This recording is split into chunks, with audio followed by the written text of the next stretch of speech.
আজকে আমরা মদ্যকের অন্য একটা নিয়ম শিখব। এই প্রশ্নগুলো সাধারণত তোমাদের সৃজনশীল প্রশ্নের ক নম্বরে আসতে পারে, সংক্ষিপ্ত প্রশ্ন হিসেবে আসতে পারে, এমনকি নৈর্ব্যক্তিক হিসেবেও আসতে পারে। দেখো এখানে লিখেছে এত এত উপাত্তগুলোর মদ্যক নির্ণয় করো। হ্যাঁ, তো প্রথমেই মনে রাখতে হবে আমাদের এটা কিন্তু বিন্যস্ত উপাত্ত। হ্যাঁ, অবিন্যস্ত উপাত্তকে আমাদের এগুলো কিন্তু অবিন্যস্ত উপাত্ত, অর্থাৎ এলোমেলো উপাত্ত। যখন আমরা ক নম্বরের জন্য অথবা সংক্ষিপ্ত প্রশ্ন বা নৈর্ব্যক্তিক প্রশ্নের জন্য অবিন্যস্ত উপাত্তের মদ্যক নির্ণয় করব, তখন প্রথম আমাদের ধাপ হচ্ছে উপাত্তগুলোকে মানের ঊর্ধ্বক্রমে বিন্যস্তকরণ। হ্যাঁ, প্রথমেই করতে হবে কি, উপাত্তগুলোকে মানের ঊর্ধ্বক্রমে বিন্যস্ত করে নিতে। ওকে, তাহলে দেখো আমরা আমাদের প্রদত্ত উপাত্তটাকে মানের ঊর্ধ্বক্রমে বিন্যস্ত করে নিই। কি লিখেছি? সমাধান। হ্যাঁ, প্রদত্ত উপাত্তগুলো মানের ঊর্ধ্বক্রমে সাজিয়ে পাই বা বিন্যস্ত করে পাই। তাহলে আমরা সাজিয়ে দেখি। প্রথমে আসে সবথেকে ছোট সংখ্যা হচ্ছে আমাদের 18, তারপরে কত আছে, তারপরে দেখো আছে 18 পরে আছে 19। হ্যাঁ, এইভাবে আমাদেরকে প্রথমে এটা বিন্যস্ত করে নিতে হবে।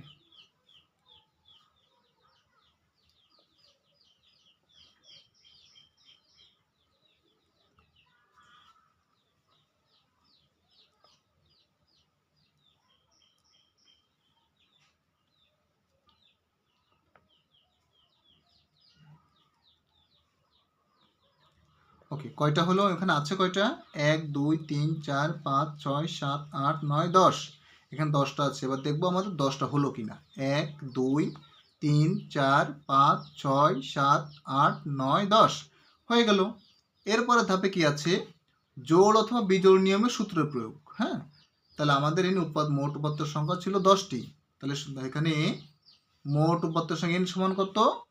10। n সমান কত?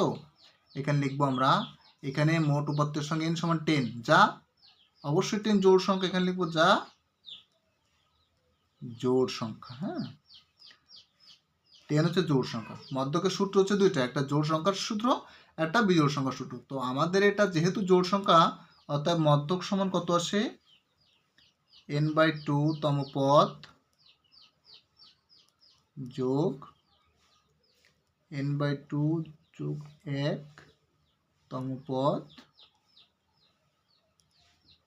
বাই এর হচ্ছে আমাদের 2। এটা কিন্তু আমাদের অবিন্যস্ত উপাত্তের মদ্যক নির্ণয়ের সূত্র। হ্যাঁ, এবার এটাকে করবো কি, আমরা দেখি এন এর মান কত পেয়েছিলাম। আমরা এন এর মান পেয়েছিলাম 10, তাহলে 10/2 তম পদ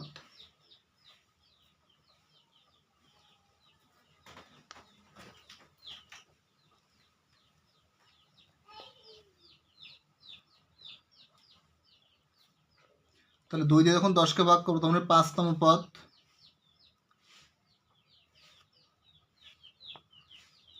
এটা আসবে 2 দিয়ে 10 ভাগ করলে 5 যোগ 1 কত? 6তম পদ।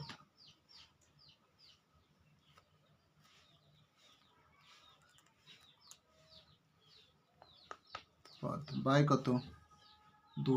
এবার আমরা যেখানে উপাত্ত বিন্যস্ত করেছিলাম এখানে দেব 5তম পদ কত? 1 2 3 4 5, 5তম পদ হচ্ছে আমার 24।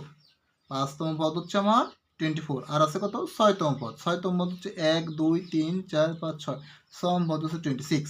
তাহলে আমাদের এখন করতে হবে কি, এই 24 প্লাস 26/2। ওকে, এটা যোগ করলে কত আসে? 50/2 সমান সমান 25। এই হচ্ছে আমাদের নির্ণেয় মধ্যক। হ্যাঁ, আশা করি সবাই বুঝতে পেরেছ। এইবার আমরা অন্য একটা সমস্যা দেখব। হ্যাঁ, এবার আমরা অন্য একটা সমস্যাতে যাব, এই একই নিয়মে, তবে সেটা বিজোড় উপাত্ত দিয়ে।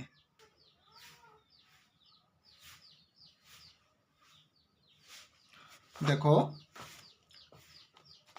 এইবার আসছি একই প্রশ্ন, এটাকে, তবে এটা আমাদের বিজোড় উপাত্ত দিয়ে। হ্যাঁ, 1 2 3 4 5 6 7 উপাত্তের মধ্যক কত? হ্যাঁ, তাহলে প্রথমে কিন্তু প্রদত্ত উপাত্তগুলোকে মানের ঊর্ধ্বক্রমে বিন্যস্ত করে পাই। হ্যাঁ, আমরা এটাকে প্রথমে কী করবো? মানের ঊর্ধ্বক্রমে বিন্যস্ত করব।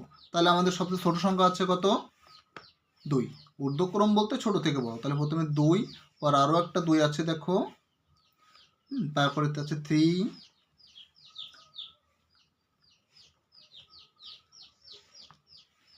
এখানে উপর তো আছে কয়টা, 1টা 2টা 3টা 4টা 5টা 6টা 7টা, এখানে দেখি 7টা হলো কিনা, 1 2 3 4 5 6 7, ঠিক আছে।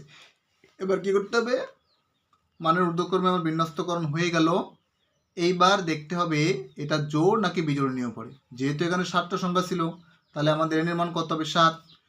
এখানে মোট উপাত্তের সংখ্যা n সমান কত, 7, যা বিজোড় সংখ্যা। অবশ্যই 7 বিজোড় সংখ্যা, যা বিজোড় সংখ্যা, অর্থাৎ মধ্যক। মধ্যক হবে বিজোড় সংখ্যার সূত্র। হ্যাঁ, তাহলে মধ্যক কত হবে, বিজোড় সংখ্যার সূত্র দিয়ে মধ্যক করতে হবে। আমরা জানি বিজোড় সংখ্যার মধ্যকের সূত্র হচ্ছে n+1। প্রথমে এই যে n এর মান 7, এই n এর সাথে 1 যোগ করতে হবে, করে ওটাকে জোড় বানিয়ে নিয়ে তারপর 2 দ্বারা ভাগ করতে হবে। এততম পদের মান, এততম পদ, এততম পদ। তাহলে n এর মান যেহেতু কত ছিল, 7, তাহলে 7 + 1, হ্যাঁ 7 + 1 বাই কত, 2, তাহলে তম পদ। হ্যাঁ, তাহলে 7 আর 1 8, 8/2, 7 এর সাথে 1 যোগ করলে কত আসে, 8। হ্যাঁ, 8/2 তম পদ। হ্যাঁ, তাহলে এটা তো 4তম পদ, 4তম পদ। হ্যাঁ, তাহলে 4তম পদ কত আমরা একটু দেখে আসি। এই যে 4তম, 1 2 3 4, 4তম পদ কত আছে, 5। তাহলে আমাদের মধ্যক মান হচ্ছে 5। হ্যাঁ, আমাদের মধ্যক মান কত আসবে, 5। এখানে এততম পদ। যখন আমি 4তম পদের মান 1 2 3 4তম পদের মান বসায় দিব, তখন কিন্তু তম পদটা আর লেখা যাবে না।